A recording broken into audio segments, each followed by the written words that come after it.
Merci, d'être là toutes les 3 réunies. C'est une aventure. Vous êtes 3, mais vous avez vécu quelque chose de très fort, je crois, à différents niveaux. Bon, on va peut-être commencer par le commencement. Comment, vous êtes tombés sur cette histoire? Comment vous avez, compris que ça allait vous intéresser? Eh bien, moi, j'écoute beaucoup la radio chez moi, à la maison, tout le temps, aux grandes dames des gens qui vivent avec moi, et j'ai entendu, Rada parler de sa maison, qu'elle venait d'ouvrir à Saint-Denis, et je me suis dit que c'était, un endroit, formidable. Donc je me suis dit: «Mais évidemment, qu'il faut qu'un tel endroit existe, que ces femmes, dans un seul endroit, puissent trouver tout ce qui leur est nécessaire pour se reconstruire». Et ça, c'est en tant que femme et citoyenne, je me suis dit que c'était génial, et aussi, en tant que scénariste, et aspirante réalisatrice, je me suis dit que ça ferait vraiment une idée de film, géniale. Voilà, j'étais pas encore assez aguerrie dans ma pratique de réalisatrice, donc j'ai croisé les doigts pour que personne ne s'empare de ce sujet, avant moi, avant que je sois prête, et quand j'ai été prête, après avoir tourné une série, j'en ai parlé à Emma, ma productrice. Je me souviens très bien du moment où elle m'en a parlé. J'étais, en train de courir, en Bretagne et elle m'a non, mais c'est vrai, mon téléphone a sonné, je lui ai répondu parce que c'était elle, sinon je réponds pas et elle m'a dit: «Écoute, est-ce que tu peux écouter un podcast, une interview de Laure Adler qui a interviewé Rada, en fait, dans L'Heure bleue», qui est une émission que j'adore. Donc je lui ai dit: «Bien sûr». J'ai continué mon jogging, je me le suis mis dans les oreilles et à la fin de cette heure d'écoute, je l'ai rappelé et d'abord, j'étais bouleversée, en vrai, par leur intelligence et j'ai dit à Mélisa: «Si ces 2 femmes dirigeaient le monde ensemble, les choses iraient mieux» et ouais, mais et je lui ai et je me suis sentie, ultra chanceuse qu'une réalisatrice me propose ça. Mélisa m'a demandé, parce qu'elle est très humble, si c'était pas trop gros pour elle et je lui ai dit: «Franchement non, on va y arriver». Mais ça veut dire que dès le début, au son de la voix, vous avez compris que ça allait faire un film? Ouais. Oui, il y avait, une dimension d'aventure collective, qui moi, au cinéma est un truc que je cherche, comme, réalisatrice. Il y avait, aussi, plus qu'un film, à faire, c'est-à-dire aussi porter un message, important, enfin moi qui me paraît important. Et puis, il y avait, ce que je parce que, j'ai beaucoup écouté Rada ensuite, tout ce qu'elle avait pu, faire comme interview et cetera. Il y avait, aussi assez vite, en l'écoutant, je me suis dit: «Il y a un personnage aussi». Mmh. Vous auriez pu faire un documentaire. Bah, c'est pas mon métier. Non, moi mon métier c'est d'écrire des fictions à la base, j'ai commencé comme scénariste, et mon envie moi c'est d'écrire et de réaliser des fictions. C'est un autre métier, c'est une autre manière d'aborder les choses, c'est aussi un autre, public, que le public du documentaire, donc non, non, je me suis dit qu'il y avait vraiment un terrain pour la fiction, justement. Alors, Rada, je peux vous appeler Rada? C'est pas heu, ça s'est passé comment votre première rencontre? Elle est arrivée, elle a tapé à votre porte et elle a dit: «Voilà, je veux faire un film»? Tu m'as envoyé un mail, je crois, un truc comme ça? Oui, c'est moi. Je pense que c'est Emma, qui a fait cette première démarche. Je suis une fille très polie. Je dis toujours: «Oui, bien sûr, on peut se rencontrer». On avait été déjà, contactés par différentes, réalisatrices, principalement des femmes, qui avaient envie de faire quelque chose, mais c'était pas forcément abouti. Et puis beaucoup voulaient tourner dans la maison des femmes avec, des patientes et moi je voulais pas. Là, vous avez posé la question du documentaire. Moi, je ne voulais pas d'un documentaire parce que le documentaire impose aux patientes de se dévoiler, elles n'en ont pas forcément envie et puis c'est cru et puis on est limité. Alors que la fiction, je me permet énormément de choses. On peut, s'emparer d'un sujet, le traiter dans le sens qu'on veut, avec les actrices qu'on veut. Donc ça, pour moi, la fiction, ça me paraissait très intéressant. Mais lorsque Misa m'a dit que ça tournait un peu autour de mon personnage, là, j'étais plus d'accord du tout et donc on a eu quelques allers-retours où je leur disais: «Non, c'est pas possible, je suis pas morte, tu peux faire un film sur moi». Ça, je ne le supporterais pas et puis elle a eu l'intelligence de revenir quand même, de passer du temps avec l'équipe et là, je me suis dit, «Si elle accepte de prendre une distance par rapport à la réalité», parce que je voulais vraiment, que ce soit inspiré de faits réels, on peut peut-être y aller. Donc on s'est revus et puis elle a eu, la l'immense gentillesse de me faire relire le script parce que je lui ai dit: «Je suis aussi attentive à ce qui des choses justes. Parfois, je vois dans les films des choses sur la santé qui me hérissent le poil parce que je me dis: «Mais c'est pas du tout comme ça, tu aurais pu te renseigner» et j'avais à cœur que ça soit très juste et c'est le cas. Mais dans le film, on voit que enfin, c'est de la fiction, mais je suppose que dans la réalité, ça s'est passé comme ça, que vous alertez des journalistes, que vous avez besoin qu'on parle de cette maison. Mais est-ce que à un moment donné, vous aviez pensé que ça pouvait être de la fiction avant de rencontrer Mélissa? Alors, je ne sais pas si vous avez vu le film Les Bureaux de Dieu Mmh. sur, le planning familial. Bon, j'ai pas beaucoup aimé le traitement de ce film, mais j'ai trouvé que, jouer des rôles comme ça pouvait être intéressant. Donc j'avais ça en perspective et je oui, on peut faire il y a tellement d'histoires dans notre maison, il y a des femmes qui vivent tellement de choses. On peut faire un film, on peut faire des films.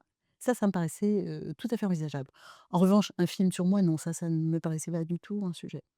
Alors, il a fallu la convaincre, si je comprends bien? Oui, non, mais en fait, ce qui a été, génial, c'est que, les réticences de Rada ont rencontré mes envies. C'est-à-dire que moi, en vrai, l'envie de base, c'était de faire un film choral parce que moi, c'est ce que j'aime au cinéma et c'est ce que j'aime écrire. Que mon besoin était de pouvoir m'autoriser la fiction, mais j'avais besoin de m'assurer qu'elle était d'accord avec ça aussi. Donc bah, on commence par le vrai pour ensuite se décaler et ensuite petit à petit voir jusqu'où on peut tirer la fiction et Rada m'a laissé les mains, parfaitement libres donc ça c'était génial. Donc en fait, finalement je pense que c'est pour ça que la rencontre s'est faite aussi. C'est que, voilà, c'est les craintes de Rada ont rencontré exactement mes envies. Enfin, voilà. Alors, vous avez employé un mot intéressant, jusqu'où tirer la fiction? Donc, j'imagine que vous êtes imprégné de la réalité. Vous avez passé du temps dans cette maison, je suppose? Je me suis beaucoup documentée parce que la grande chance que j'ai eue, c'est qu'effectivement Rada et ses équipes ont beaucoup fait parler de leur maison pour qu'elle puisse exister, se pérenniser et cetera. Donc il y avait une masse, de documentation, impressionnante, sur laquelle j'ai pu commencer à travailler et puis ensuite les discussions, avec Rada, effectivement, moi, ma pire crainte, c'était d'être à côté, enfin de raconter des choses, pas comme il fallait, de me tromper. Donc ça là-dessus, c'était indispensable, d'avoir, cette validation.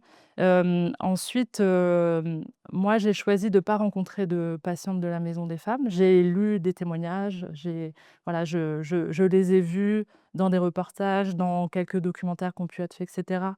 D'ailleurs de patientes de la Maison des Femmes ou d'autres, femmes, victimes de violences ailleurs, prises en charge ailleurs.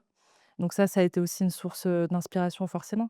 Mais, pour moi, c'était hors de question d'interférer dans les parcours de soins, de la Maison des Femmes. Et forcément quand on arrive, avec des questions ou même juste un regard extérieur, forcément on interfère. Moi, je voulais pas du tout prendre ce risque-là. Mais vous vous êtes inspiré de choses de la réalité, ici ou ailleurs, que vous avez scénarisées. Mais c'est des cas, par exemple, parce qu'il y a toute une série de choses, de cas traités, c'est des cas que vous avez rencontrés, je suppose? Il y a quand même un croisement avec la réalité. Ce sont des histoires, vraies, mais parfois issues de plusieurs histoires. Des femmes qui ont vécu une partie de ces choses-là, d'autres la totalité. Mais en fait, la diversité des parcours, qui sont toujours des parcours de violence, est telle qu'on peut, détruire des trucs et les reconstruire comme on veut. Et ça, Mélissa l'a fait avec beaucoup de doigté et d'intelligence. Donc il a fallu accompagner, j'imagine, un peu l'inquiétude de Mélissa pendant plusieurs mois? Il a fallu, bon, Mélisa et moi déjà on se connaît depuis longtemps, c'était le troisième projet qu'on faisait ensemble, on avait des années de collaboration derrière nous et on avait aussi, nos convictions personnelles et une une envie de trouver une manière, de travailler saine parmi les équipes et cetera. Enfin, on parle beaucoup quand même, des violences dans le cinéma et cetera. Donc quand il s'agit de travailler autour d'un sujet comme ça, notre préoccupation première, c'était qu'il fallait que les choses se passent dans des conditions, exceptionnelles. Enfin, il ne pouvait rien arriver sur ce film qui soit de l'ordre de la violence, de l'agressivité et cetera, parce que sinon on trahissait le sujet. Donc déjà, on a beaucoup parlé de ça toutes les 2, de comment on allait travailler, avec qui on allait travailler. Moi, j'ai eu beaucoup à charge de sensibiliser les chefs de poste, de leur demander de sensibiliser leurs équipes. S'ils n'étaient pas prêts à le faire, leur dire qu'ils pouvaient venir me voir moi, en fait. On a fait beaucoup de prises de parole collectives et cetera. Et puis il y a eu un autre sujet, c'était que, on venait pour faire un film et il fallait que, ben, la Maison des Femmes, se sentent inclus dans le dispositif. Du coup, de mon point de vue, nous, on a passé un contrat, en fait, avec RADA, où on a dit qu'on avait besoin de sécuriser le sujet. Donc, c'est-à-dire que la Maison des femmes s'engage à faire ce film avec nous et à pas en faire plusieurs en même temps. Et en même temps, nous, c'était un moyen de reverser tout de suite de l'argent à la Maison des femmes parce qu'en fait, il n'était pas question de faire un objet, enfin un objet de cinéma, c'est un objet pour le public, mais c'est aussi un objet commercial qui ne soit pas tout de suite bénéfique en fait pour cet endroit qui a besoin de visibilité et aussi besoin de moyens. Et puis tu m'as dit, ça m'avait frappé, que tu avais été extrêmement vigilante dans les recrutements. Et ça, j'avais trouvé ça parce que c'est nouveau, ça, dans le cinéma, qu'on fasse autant attention aux personnes qu'on embauche, à leur passé, aux histoires qu'elles peuvent traîner, à leur casserole. Et ça, j'avais trouvé que c'était vraiment. Nous, on le faisait déjà en fait avec, on l'avait déjà fait, hein, sur la série précédente, c'est-à-dire que, on veut vraiment pas travailler dans la violence et on se rend compte à quel point les équipes travaillent mieux quand elles sont en sécurité, en fait et donc c'était très intéressant de voir, ben, des pratiques, que Mélisa aussi observait en étudiant le sujet et comment nous, on pouvait les mettre en place dans la fabrication. C'est transversal tout ça. Est-ce que entre vous, à un moment donné, il y a eu des désaccords? Alors, je connais les réticences du début, mais des désaccords, réels? Ou est-ce que vous avez dit: «Non, je suis pas d'accord avec ça», il y a eu, «J'accepte pas», est-ce qu'il y a eu des désaccords qui ont permis d'avancer ou que vous avez surmontés ou il y en a pas eu? Vous étiez toutes les 3 sur la même longueur d'onde tout le temps? Moi, j'ai juste demandé qu'elle s'appelle pas comme moi. Oui, voilà, ça, non, Mais Rada avait droit de regard à quel moment sur l'histoire? On a même fait un vrai travail. J'ai dit à Mélissa: «Là, il faut que tu te libères 3 heures, on va le lire ensemble». Parce que des fois, je lui disais: «Non, j'aime pas cette phrase» ou je sais pas quoi, mais c'était un peu cosmétique et je voulais qu'on le lise ensemble, et on l'a fait aussi avec une de mes jeunes collaboratrices et c'était un moment très sympa. ouais, ouais. Elle est venue chez moi et on a relu page par page et non, ça c'est plutôt comme ci, plutôt comme ça et elle avait l'humilité, tu l'as dit, d'accepter, alors que je ne suis une quiche en cinéma évidemment. Et moi, je suis pas gynécologue, donc voilà, il fallait qu'on se retrouve effectivement pour partager ces points. Vous n'avez pas assisté au tournage? Je suis allée passer une journée et ce matin, tu sais, je me souvenais qu'un jour tu m'avais dit: «Est-ce que tu peux venir, dans une scène, tu prendrais un café?» Et vraiment je pouvais pas et ce matin, je sais pas pourquoi, j'y ai repensé, je me dis: «Quand même, je regrette, j'aurais aimé comme Hitchcock Sur les petits cafés. avoir 3 secondes». Ouais, ouais. Mais de mon point de vue, c'était très intéressant cette étape-là, parce qu'en fait, moi, c'était vertigineux parce qu'il y avait en même temps, il faut que Rada se sente à l'aise et en même temps, quand on produit un auteur. Donc, il y a le droit d'auteur et il y a sa liberté, en fait. On doit saluer le fait que Rada nous a fait confiance quand même. Rada, elle n'a pas lu toutes les semaines ce qui se passait. Elle nous a laissé faire des étapes et on s'est parlé au bon moment. Et ça, c'était que dans la solidification, c'était vertueux tout le temps, quoi. Pour revenir au film lui-même, vous avez fait un choix radical, je suppose que vous il était concerté, de ne montrer aucune scène de violence. Aucune, c'est quelque chose qui a été choisi au début? Je Moi, c'était un de mes partis pris, j'avais, 2 partis pris pour ce film qui était d'aborder, le film par le prisme de l'équipe, soignante, et aussi, de pas montrer, de pas mettre en scène, des violences, faites à ces femmes. Voilà, l'objectif de ce film, c'était, de montrer, ce qu'on fait dans cet endroit, c'est-à-dire qu'on les replace en position de sujet de leur vie et de ce qui leur arrive, comme sujet pensant et s'exprimant sur ce qui leur est arrivé et pas comme objet d'une violence. Ça, c'est autre chose, c'est un autre moment et moi, c'était pas du tout ce que j'avais envie de montrer. Je me voyais pas du tout, enfin, faire de violence, faite aux femmes, une matière esthétique. C'était impossible. Et de toute façon, pour le coup, pour, moi et aussi pour l'équipe parce qu'on est, alignés là-dessus, on n'y serait pas allé. Parce qu'on n'est pas du tout dans une. c'est fondamentalement votre démarche. Complètement, on ne veut pas, faire pleurer dans les chaumières sur, des images, moches, saisissantes, excitantes, parce qu'il y a aussi une excitation à regarder la violence. On voit bien dès qu'il y a un truc, les gens s'arrêtent, s'agglutinent et puis ça les prend aux tripes et on voulait pas de ça, on ne veut jamais de ça. Et là, j'étais absolument enchantée que Mélisa soit parfaitement alignée avec cette exigence-ci. Mais c'est aussi dans votre pratique médicale, quelque chose de très important. Vous ne réduisez pas les femmes à un statut de victime ou vous ne les considérez jamais enfin, ce qu'on la fiction nous donne à voir, c'est que justement vous ne les considérez jamais comme des victimes. Alors, elles sont victimes parce qu'il y a une reconnaissance de ce qu'elles ont vécu. Mais, moi, je leur dis toujours: «Victime, c'est pas un métier». Et je trouve ça les interpelle évidemment, mais l'idée, c'est que tu ne peux pas rester toute ta vie victime et qu'il va falloir que tu avances et on est là pour avancer avec toi. Donc ça, c'est vraiment, notre angle, parce que sinon on ne les aide pas, spécialement. Tous les aspects de ces violences-là qui sont traités, c'est des choses que vous traitez parce qu'il y a un éventail assez large de choses, différentes. C'est votre réalité. C'est le quotidien de ces structures. Chaque fois qu'une maison des femmes ouvre, elle est submergée de patientes qui ne savaient pas trop où aller et les patientes ont très vite compris qu'elles pouvaient venir quelle que soit la violence subie. C'est pas uniquement sexuel, c'est pas uniquement les coups, parce que femme battue, c'est vraiment un mot qu'on n'aime pas du tout. Mais ça peut être de la violence économique, ça peut être de la violence, au travail, de l'humiliation. Tout fait violence et elles peuvent venir pour tout et ça se retrouve complètement dans les histoires qu'a tricotées Mélissa. Alors, est-ce qu'on peut dire que ce film nous permet de justement, ce que je disais tout à l'heure, déplacer notre regard de la victime à la reconstruction? Parce que, l'intérêt, il me semble, de ce film, c'est de se dire: «Il y a quand même une porte de sortie dans cette affaire». Même si elle est douloureuse, même si elle est compliquée, même si parfois, pour certaines, elle se termine très mal, mais quand même un message d'espoir, enfin, en tout cas de capacité de se reconstruire, de se sortir de là, qui est quand même très fort. Je suppose que c'est ça qui vous a aussi porté et enfin, qui vous porte, Rada et vous en faisant ce film. Ça me semble être le message le plus important de l'histoire. Bah, c'est aussi, à l'origine de mon envie de faire ce film. C'est que, voilà, c'est l'occasion de faire le constat qu'on a, factuellement, et collectivement un problème, avec, les violences faites aux femmes, et que, des solutions concrètes existent. Voilà. On peut, faire des statistiques, on peut, en parler pendant des heures et dire que vraiment faut faire quelque chose ou on peut faire les choses. Voilà. Moi, je préfère, me dire qu'on peut faire les choses, absolument, ouais.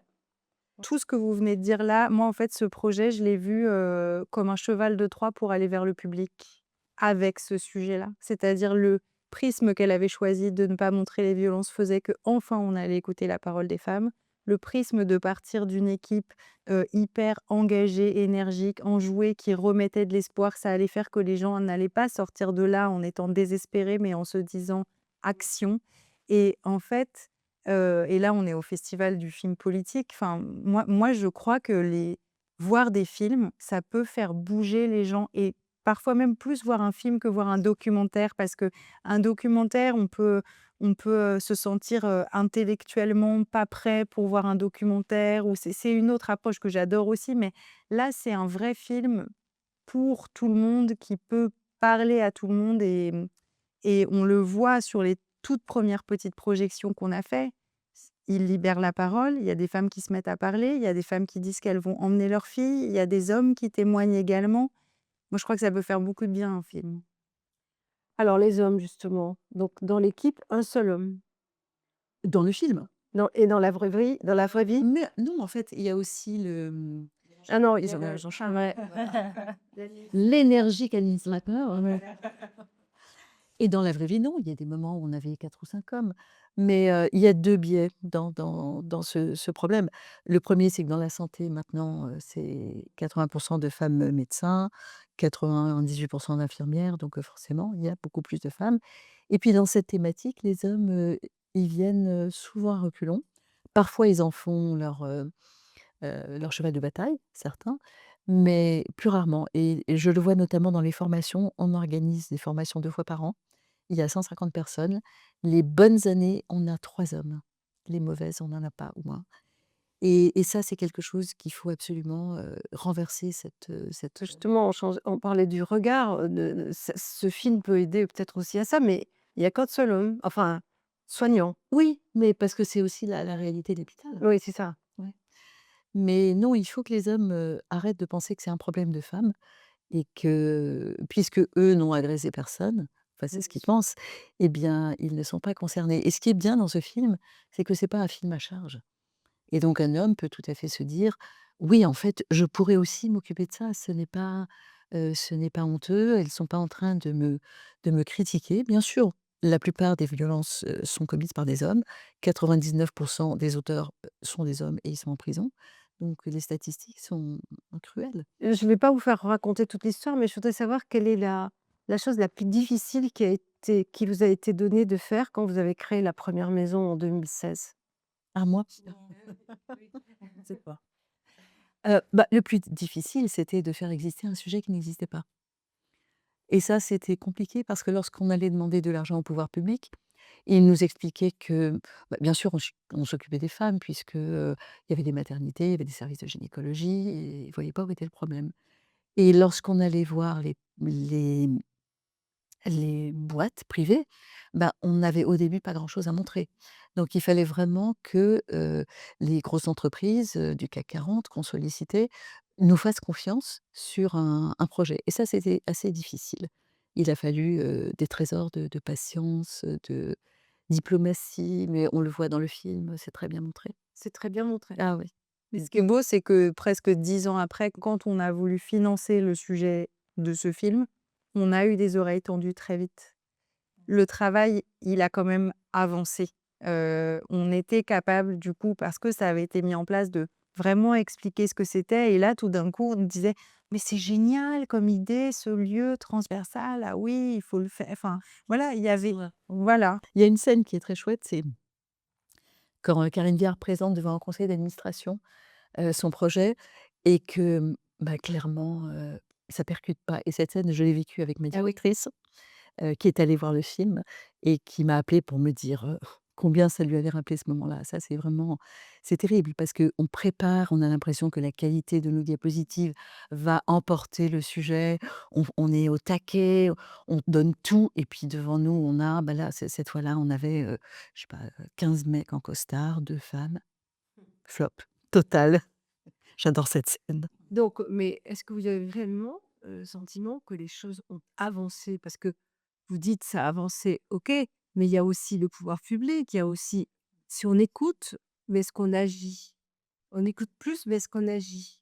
Alors, on agit forcément parce que la société, a poussé aussi avec nous. Nous, on est arrivé à un moment où le terrain avait déjà été pas mal déblayé par des associations féministes, des activistes. Nous, notre originalité, c'est qu'on arrivait en disant: «On veut s'occuper de la santé, de ces personnes». On n'est pas des militantes, à battre le pavé dans la rue, on est dans nos services de On soins. voit. Oui, mais c'est pas on fait pas ça toute la journée. En revanche, on veut qu'elles soient prises en charge. On veut que, justement, leur statut de victime soit reconnu et ça, on peut pas dire qu'il s'est rien passé parce qu'il y a eu le Grenelle, il y a eu de l'argent, il y a eu des lois qui ont changé, beaucoup de choses ont changé. Mais le sujet est immense et aujourd'hui, les indicateurs qu'on a, le problème, c'est qu'ils ne bougent pas. On n'a pas moins de mortes et on n'a pas moins de violences et même les statistiques sont encore pires. Alors dans ces encore pire, il y a pour moi 2 explications. La première, c'est que oui, il y a un durcissement de la société et il y a un petit, retour de bâton avec, de jeunes masculinistes qui aimeraient revenir à un ordre ancien où, la place des femmes était là, ne leur faisait pas peur et la leur était très claire. Et l'autre effet, qui est un biais, c'est que comme on a dit aux femmes: «Vous pouvez parler», elles se sont mises à parler et du coup, ça a faussé aussi les statistiques. Donc il y a plus de violence, mais il y a plus de dénonciation. Et aujourd'hui, notre vrai problème, c'est qu'on n'a pas réussi à faire diminuer les chiffres. On a mis des choses en place et j'espère qu'on va aller plus loin, j'espère que ça va fonctionner. Il y a une question qu'on aurait pu en parler d'ailleurs tout à l'heure, c'est quand même le casting. C'est extraordinaire. Bah, j'ai eu une chance, incroyable, on a beaucoup, travaillé avec, David Bertrand, le directeur de casting sur cette photo de famille. Il y avait, presque 50 rôles, à caster si, on prend en compte les soignantes et les patientes, et j'ai eu une chance incroyable d'arriver à convaincre des actrices géniales et aussi, trouver, mais parce qu'elles existent, hein, ces actrices, des actrices d'immenses talents pour jouer, ces patientes. Voilà, ma crainte, ça aurait été qu'on ait la sensation d'un casting à 2 vitesses, avec, les personnalités connues, et de grands talents, bien sûr, pour, un peu, faire, exister le film et puis en face, qu'il y ait moins de répondants et là, c'est pas du tout le cas. Voilà, les actrices qui jouent les patientes ont bien, cadré les choses. Tout le monde a dû se mettre, au diapason. De mon point de vue, quand j'ai concerné les agents, ils ont tout de suite été ultra concernés. Alors, est-ce qu'eux, ils y ont vu autre chose que ce que je leur proposais? J'en sais rien, mais nous, on est arrivés quand même avec un engagement très pur. Moi, ma société de production, elle s'appelle Une Fille Production. Je veux dire, c'était clair. Genre, c'était Une Fille Production fait la maison des femmes et maintenant, ça va se passer comme ça. On a été hyper entendus par des hommes, par des femmes qui ont fait lire très vite le scénario. Enfin, on a senti quand même qu'on était placés au-dessus de la pile et que ça aussi, ça nous a aidés parce qu'en vrai, si les agents, ils ont pas envie de faire passer les scénarios, bah, ils les font pas passer. Enfin, voilà, donc quand même, il y a eu ça. Alors, Karine Viard, c'était évident, Rada, Karine Viard, évident? Ah, mes enfants sont pas d'accord du tout et ils m'ont dit: «Mais elle aurait pu se faire boucler les cheveux au moins». Alors, Côté un personnage de oui, voilà, c'est ça. parce que j'irais Et ouais, ouais. c'est pas moi.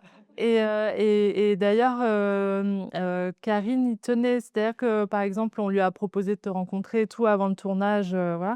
Elle avait trop besoin bien sûr, elle avait très envie de te rencontrer, mais déjà, elle avait besoin de garder, cet espace pour elle aussi, pour la fiction, pour construire, sa propre, idée aussi du personnage, dont on a beaucoup parlé. Moi, c'est important aussi pour moi que les actrices et les acteurs avec qui je travaille, se sentent, autorisés à avoir à s'exprimer en fait. Enfin, c'est un travail de collaboration donc voilà. Donc elle voulait avoir cette liberté-là de s'imaginer, ce personnage, qui s'appelle Diane. Ensuite, techniquement à la fête de fin de tournage, je crois. Voilà, c'est Déjà ouais, ouais. ouais. Mais ce qui est marrant, c'est qu'en même temps, sans te rencontrer, elle a chopé un truc, de l'énergie, de cette, personne toujours en mouvement et qui avance, qui avance. Ça, ton équipe te Ouais, le dit comme ouais, ils disent: «Il y ouais. a l'énergie». Il y a l'énergie est là. Ouais.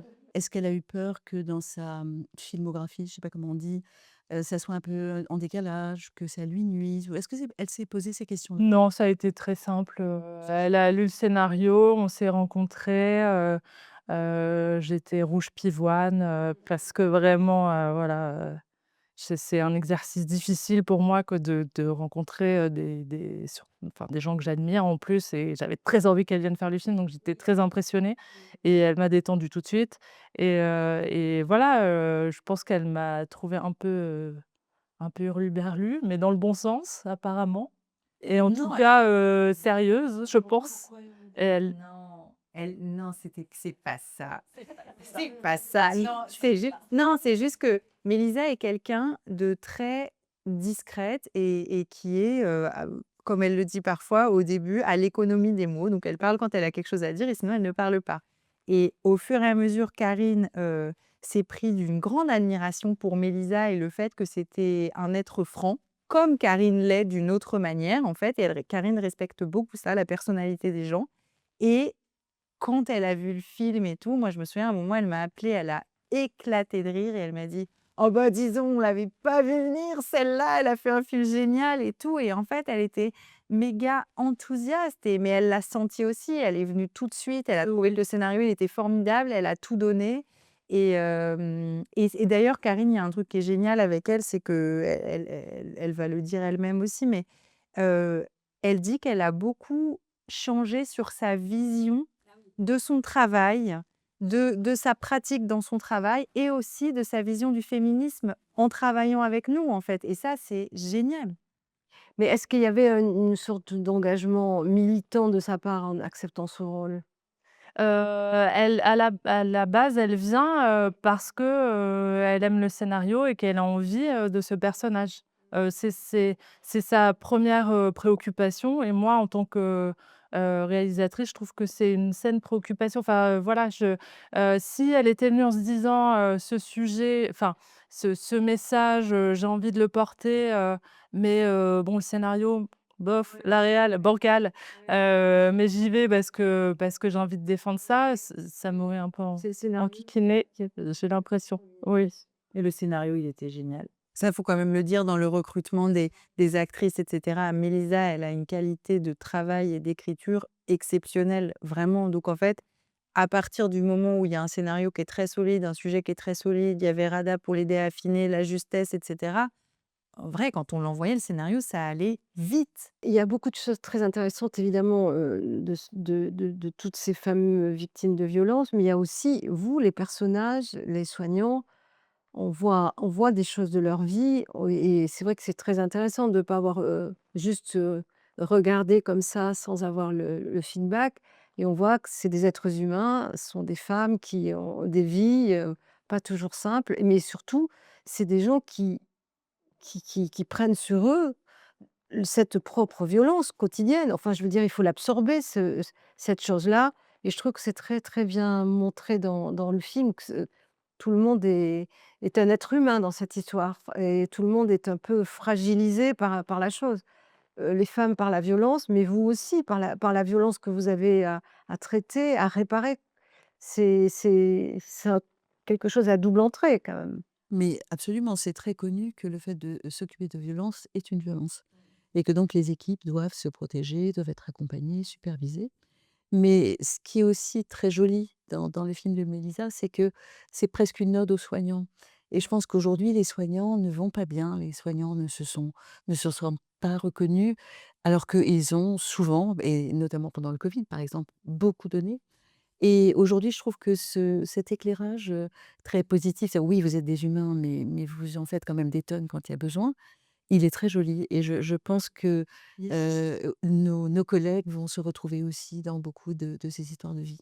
Alors justement, le film a été vu par vos collègues et par, Une vos équipes? petite partie de l'équipe, mais quand je pense aux collègues, je pense à tous les Oui, oui, soignants bien sûr. de France et de Navarre qui, Mmh. bah, tous les jours sont là, donnent, et puis sont en attente de la nouvelle loi de financement de la sécurité sociale parce que ça elle a un impact direct sur leur vie et de toutes ces choses qui descendent des ministères et qui changent, le quotidien des hôpitaux et qui sont pas toujours, justes. Alors, le mess est-ce que le message de votre film, c'est de dire à la fin: «Vous n'êtes pas seul en fait, à ces femmes-là. Vous n'êtes pas seul. Il y a des gens pour vous aider» et C'est de dire, aux femmes, qui subissent des violences: «Vous n'êtes pas seules». Des endroits existent et des personnes s'activent au quotidien pour tendre, la main. De dire, aux personnes qui s'activent: «Bravo, c'est impressionnant et bravo» et de dire, à un public que j'espère le plus large possible, «Hésitez pas à filer un coup de main». Ça peut être, s'engager dans des associations, ça peut être, tendre l'oreille ou poser la bonne question, à une amie, à une parente, dont on se dit: «Mmh, on a un petit feeling que quelque chose peut-être ne se passe pas, comme ça devrait». Voilà, de poser, clairement, la question, «Est-ce que, tu subis des violences?» Très simplement. Ça peut être ça, voilà, Interroger les pratiques professionnelles. Nous, c'est ce qu'on a fait, en fait, le travail, mais c'est un tel lieu de violence, de domination par l'argent, par tout, en fait. mais là, pour en revenir à la question, je pense que c'est très bien montré dans le film. Poser la question, il faut c'est quand même du domaine de professionnel parce que poser la question directement: «Est-ce que tu as été victime de violences?» Enfin, ça nous est tous arrivé de poser cette question et de voir à quel point c'était pas la jeune, interne se heurte à ce problème-là. On sent que c'est pas la bonne façon de la poser. On sent qu'il y a un truc qui va pas dans cette façon-là de la poser.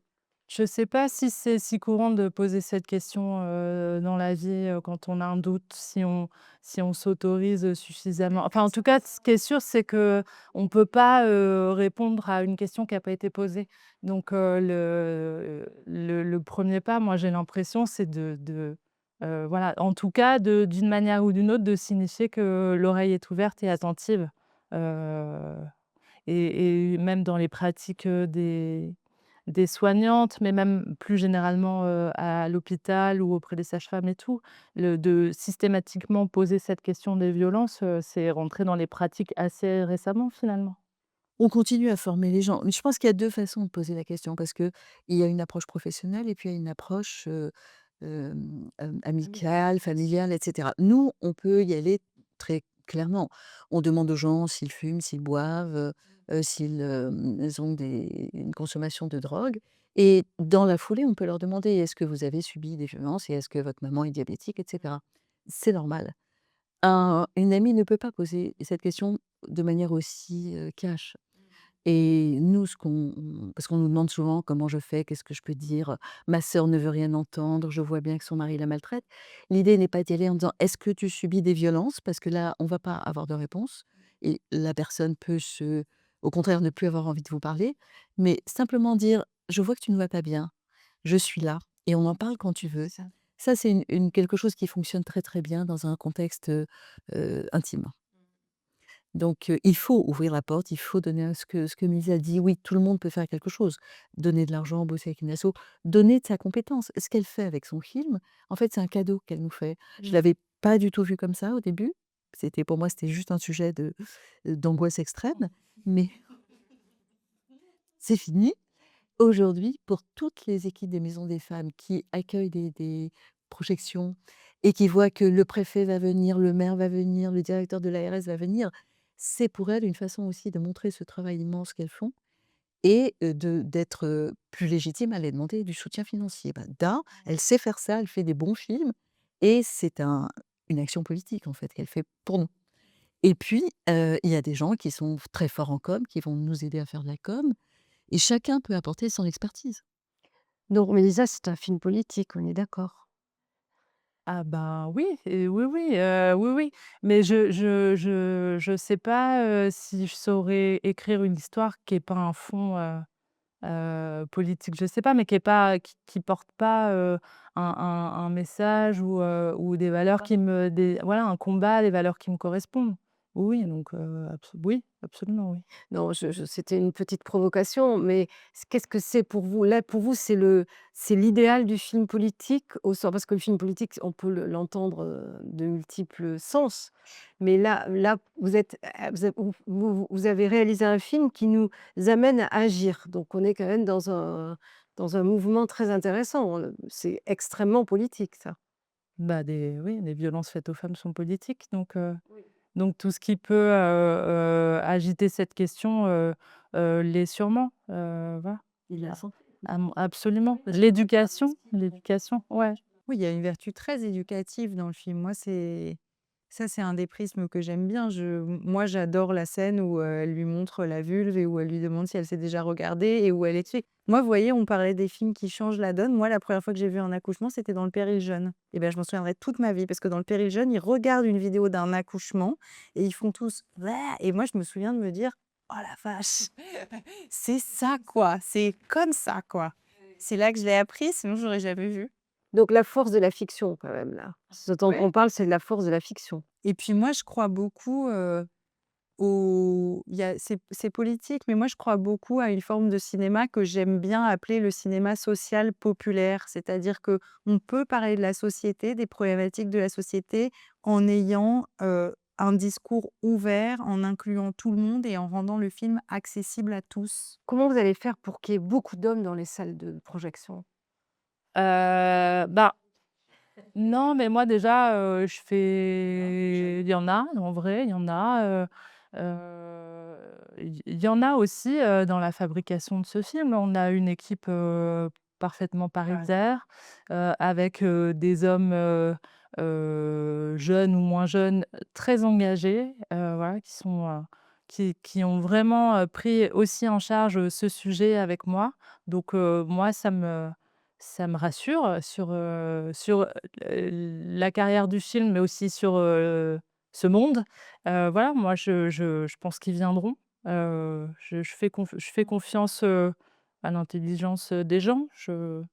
À aucun moment le film a été fait pour exclure, qui que ce soit. Mais ce que je veux dire, c'est que, votre défi là, c'est d'aller vers un public, masculin parce que là, pour le coup, ça serait vraiment de la pédagogie. Bien sûr, Oui, oui, on parlait de pédagogie, je crois que c'est les 2 parce que je crois que vraiment, hem, les femmes, elles en ont vraiment besoin de ce film.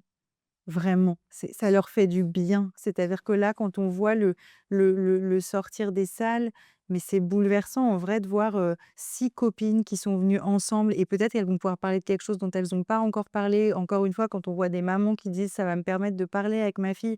Nous, alors pour le coup, on n'est pas du tout formés, donc on demande à Rada de nous aider parce que parfois il y a des femmes qui viennent et qui nous prennent et qui disent: «Merci, moi ça m'est arrivé, merci».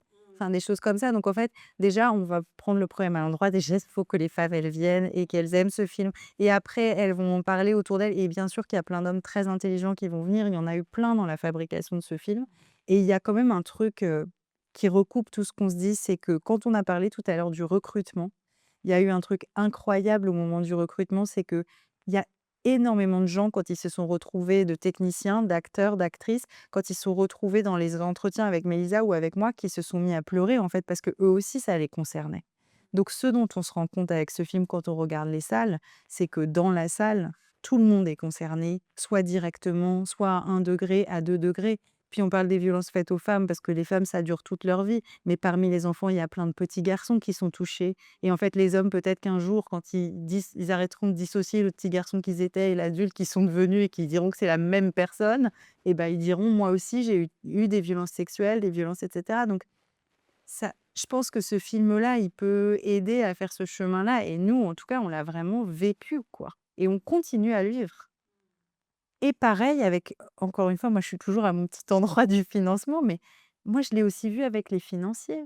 C'est-à-dire, quand on arrive pour financer un sujet comme ça, les gens en face de vous, pourquoi tout d'un coup, ils ont l'œil qui s'allume, ils ont une émotion, ils ont tout ça? Mais c'est un problème extrêmement concret et récurrent dont on parle. Il y a pas de raison qu'ils soient protégés parce qu'ils sont dans des bureaux où ils donnent de l'argent. oui, mais enfin, il y a quand même des violences, faites aux femmes. Elles sont nombreuses et elles sont à 99 faites par les hommes, bien que le problème reste là quand même. On Ah bah, même si on avance, ah non, mais je dis pas qu'on n'avance pas, Mmh. je dis que c'était pour rejoindre le fait que des hommes peuvent venir voir. Moi, je pense que nous, en avançant sur le chemin de ce film, en fait, on voit bien dans leurs yeux que ils sont concernés aussi, soit parce qu'ils l'ont vécu, soit parce ils l'ont perpétué, mais enfin, ils sont pas, à l'extérieur du problème du tout. qu'est-ce qui se passe maintenant? Alors vous allez vous séparer? Vous allez continuer à vivre ensemble? Qu'est-ce qui se passe? Sans être indiscrète. Non, bah, là, on commence avec vous d'ailleurs, ce qu'on appelle, dans le jargon la tournée Provence du film. C'est-à-dire qu'avant que le film sorte, on va le montrer dans partout où on veut bien, nous accueillir, Emma, avec notre distributeur, a eu, la grande intelligence de se dire: «Maintenant qu'il y a des maisons des femmes dans plus de 30 villes en France, si on pouvait organiser cette tournée, autour des villes où il y a des maisons des femmes, ce serait génial aussi de pouvoir leur dire: «Venez voir le film, on raconte un peu votre histoire aussi», voilà, de les valoriser. Donc là, c'est ce qu'on commence, là, voilà, c'est parti. Chaque maison des femmes va venir avec nous dans le cinéma à côté de la maison des femmes, présenter le film et en discuter, derrière et après, Et Rada va nous accompagner, sur certaines dates quand elle le peut, ainsi que les actrices. Enfin voilà, on fait une caravane, ouais. voilà, un tour de France. Qu'est-ce qu'il faut maintenant? Qu'est-ce qu'il faut maintenant? De quoi on a besoin maintenant? Mélissa et Emma ou la société? Non, le combat qui est le vôtre. Ah ben maintenant, il faut aller plus loin, c'est-à-dire qu'il faut s'occuper des enfants pour qu'ils ne deviennent pas des victimes ou des agresseurs. Et aujourd'hui, on voit, sortir des histoires d'agressions sexuelles sur les enfants dans les écoles, dans le périscolaire, qui sont extrêmement inquiétantes et pour lesquelles, là, pour le coup, la société n'a pas encore de réponse, adaptée, dimensionnée et efficace. Donc l'étape d'après, c'est les enfants, parce que si on touche les enfants, on va toucher les hommes ou les petits hommes et peut-être que quand ils seront un petit peu plus grands, eh ben, ils auront des comportements différents. Alors je ne suis pas hyper optimiste parce que le monde se crispe, se polarise et qu'on voit refluer une vague d'hommes qui veulent reprendre un pouvoir patriarcal qu'on pensait en train de s'éloigner. Et peut-être qu'il va falloir encore que Mélissa nous fasse quelques petits films là, Mais qu'on mette le sujet en lumière. non, puis il y a un vrai problème de justice. Enfin, il y a un vrai problème, je veux dire, ces violences faites aux femmes aujourd'hui, elles sont pas punies, en fait. C'est sûr que la police a fait des progrès, mais on n'y est pas encore et les policiers sont encore en train d'interroger les femmes, parfois de manière très maltraitante et ça aboutit au fait qu'on ne va pas les croire, que les plaintes sont mal prises et ça, c'est un problème. Ensuite, les juges, les magistrats sont débordés et ont aussi un petit prisme quand même, est-ce qu'elle n'a pas cherché? Est-ce qu'elle ment pas? On le voit encore, donc tout ça doit progresser. Mais il faut vraiment retourner à la racine parce que, moi je préférais qu'on n'ait pas besoin de réparer. Je préférais qu'on casse pas. Et d'un point de vue économique, ce serait plus intéressant aussi. C'est-à-dire que, tout l'argent qu'on dépense pour, soigner, ces personnes, victimes de tout type de violence, si on le mettait dans l'éducation à la base, éventuellement ça coûterait moins cher. Donc, voilà, mais c'est un choix de société. Et puis il y a aussi l'argent qu'on dépense, pour punir, les hommes qu'on arrive à punir. Si on additionne, déjà les dégâts, la police, la justice, la prison, tous ces outils qu'il faut mettre, les téléphones, les bracelets anti-rapprochement, ça coûte très cher et cet argent-là devrait être utilisé autrement. C'est pas normal qu'au XXIe siècle, ça soit encore aussi massif. Votre rêve, c'est qu'il n'y ait plus de maison des femmes, qu'il n'y ait plus besoin de Ah beh, femmes? bien sûr, qu'on en fasse autre chose, des salles de cinéma par exemple ou